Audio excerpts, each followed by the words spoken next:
আগের দিন বাড়ি ফেরার পথে হঠাৎই চোখে পড়ল কাশফুলগুলো। বাপিকে বলতেই গাড়ি থামিয়ে অমনি এনে দিল আমার হাতে। বাবা মায়ের মতো নিঃস্বার্থভাবে ভালোবাসতে এখন হয়তো কেউই জানে না। অনেক কিছুই না বলতে বুঝে যায় তারা। এই শরতের আকাশের নিচে কাশফুলগুলো যে কি অপরূপ লাগছিল ভাষায় ব্যাখ্যা করার মতো নয়। তাই বাড়ি গিয়েই রং তুলি নিয়ে বসে পড়লাম শরতের এই আকাশ এবং কাশফুলের বন আঁকার জন্য। প্রকৃতিই বুঝিয়ে দেয় যে দুর্গা মায়ের আসার সময় হয়ে গেছে।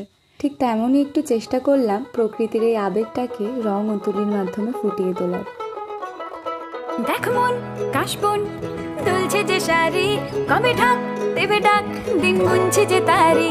দেখ মন কাশবন দুলছে যে শাড়ি, কবে ঢাক দেবে ডাক দিন গুনছে যে তারি।